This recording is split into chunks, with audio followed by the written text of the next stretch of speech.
Today's a good day. As a survivor of aortic dissection, today is a very good day because I'm here to tell the tale. I mean, today is a good day. Today has been an amazing day. It's a really good day. And today is a good day. Probably today is a good day. My name's Dan Burgess. I'm from London, Worcester Park in Surrey. Today has been absolutely amazing. We've had the first global aortic dissection awareness day.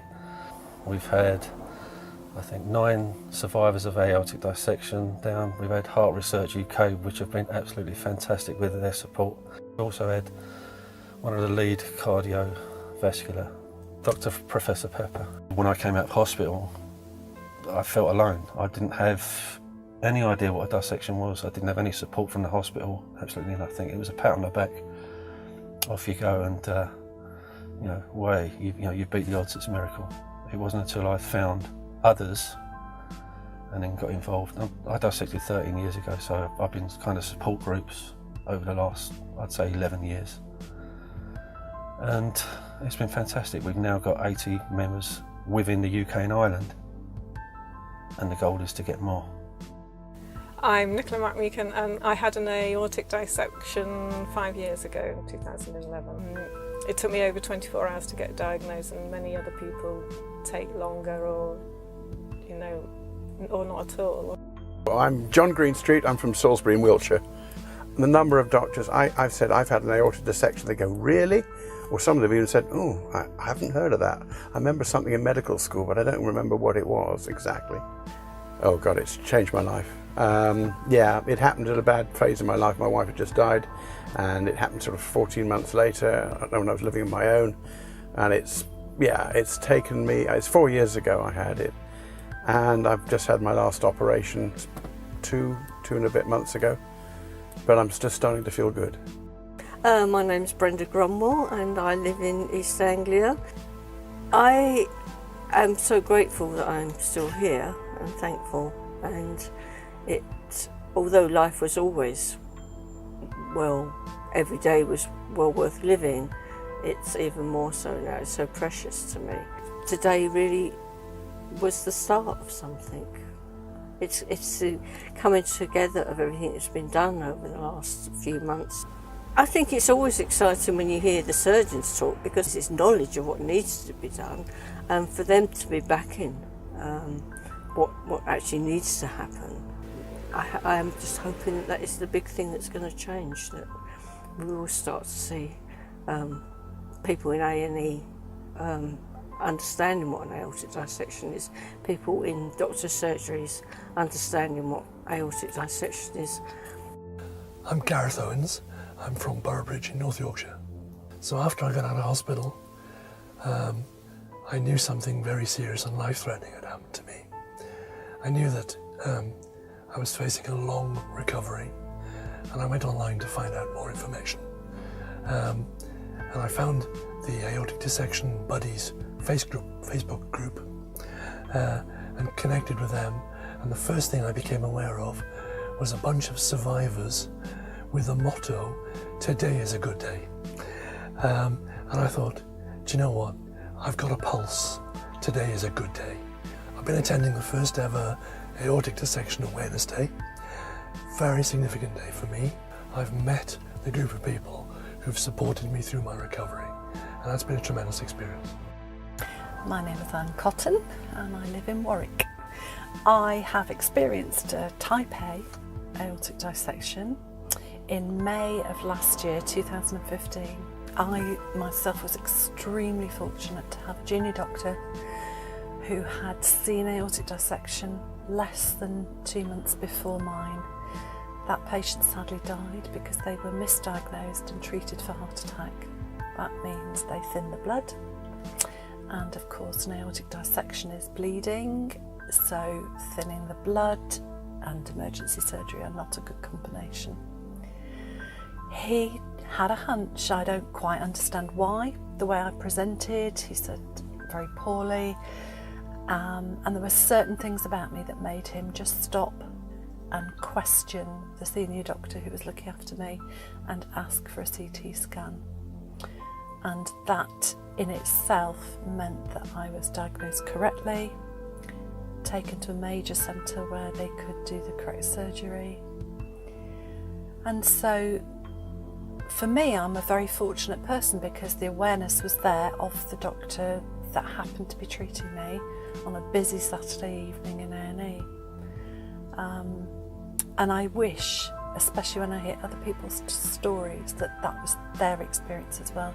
But all too often, it's not diagnosed. And it's a more or less fatal condition if it's not correctly diagnosed. My name's Catherine Fowler and I'm from Worthing. My father, Tim Fleming, he was very young, 69-year-old man, and he was struck, I suppose, quite suddenly with an aortic dissection. Sadly for Dad, his dissection was misdiagnosed and he paid the ultimate price. It cost him his life. And that has really kind of, I suppose, I don't know if inspired is the right word, but lit a fire in my belly and my family's belly as well to make a difference and to make a change and to try and prevent this from happening again. I think what was really clear today, and which I think we'd all kind of believed as a family, is that, you know, once aortic dissection is identified, you know, the operation is quite simple. The recovery clearly is a fight and a challenge, but the important part is about getting people who suffer from this condition into the hands of the surgeons as soon as possible.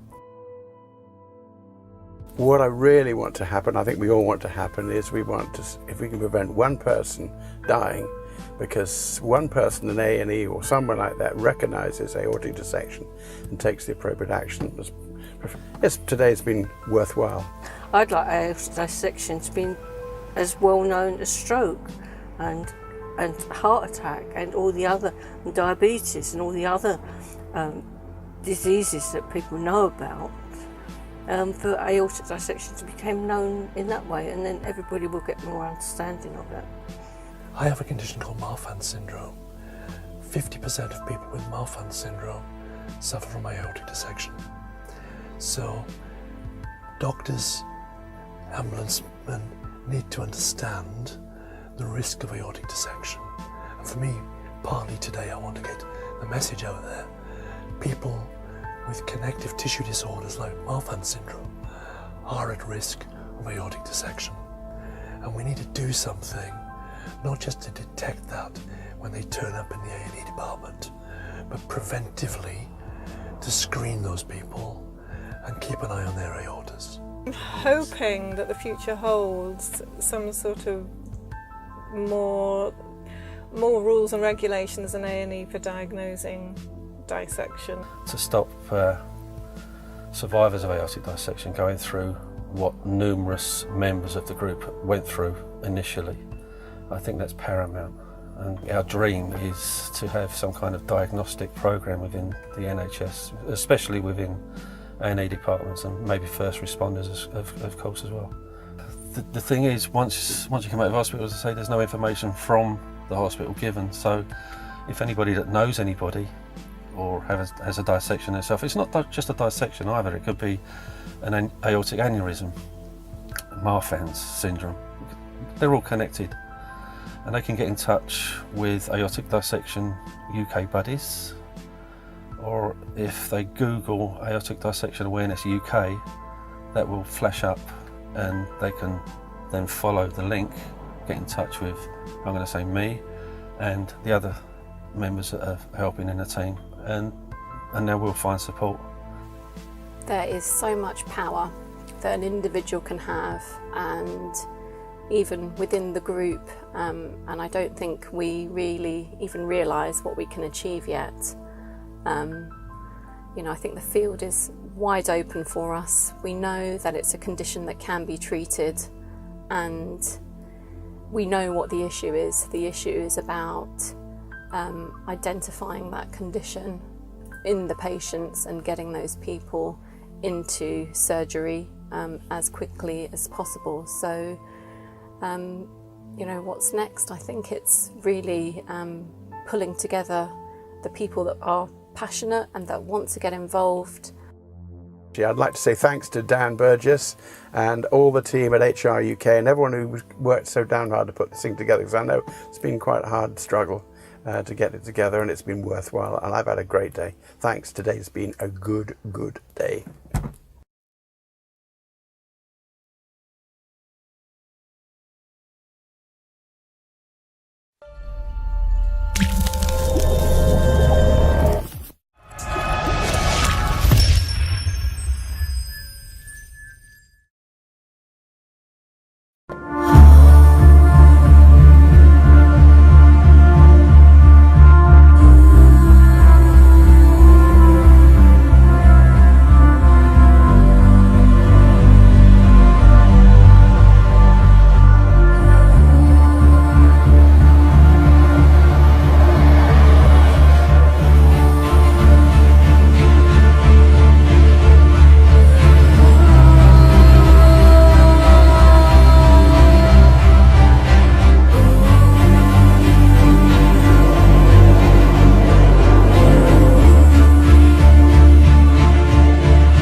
Hello, my name is John. I live in Wiltshire. I've had a type A aortic dissection back in March 2012.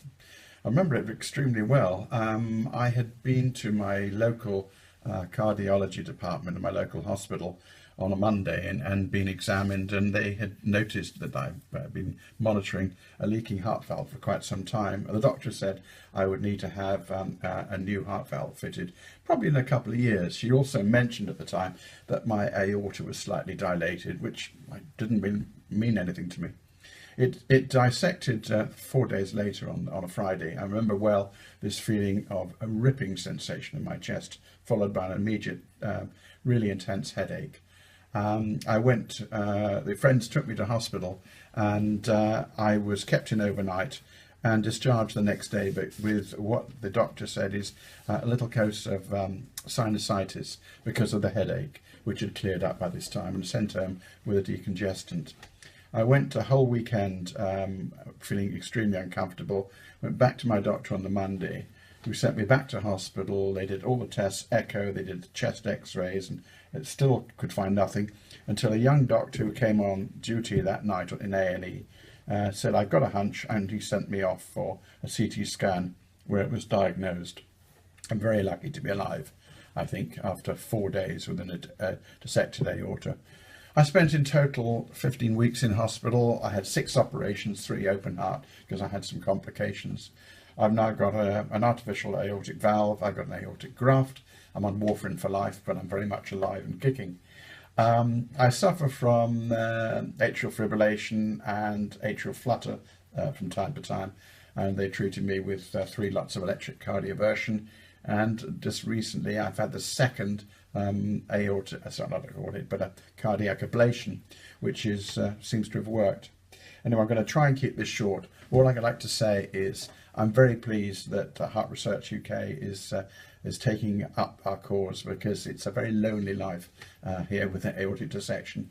And if we can save just one life by increasing awareness, some doctor somewhere being presented with what he thinks is a heart attack, and it turns out that he is puzzled and then thinks of aortic dissection and saves that man's life. For that man, today will have been a very good day. Thanks for listening. Bye-bye.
So support Aortic Dissection Day on September the 19th. Today is a good day! Woo!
I had a type A dissection in 2003, which resulted in emergency surgery. I had the Bentall's procedure and I am now a Wolfram with a mechanical valve. Well, I have a lot of trouble remembering what life was like before I had the dissection, but you have the new normal, and that requires changing my lifestyle to a certain degree. I ride my bicycle and I get out walking. I do some sewing from home, I do repairs for people, baby steps, and then one step at a time, one day at a time, and then you, with support of your family, you have stepped forward, and then you have a good day.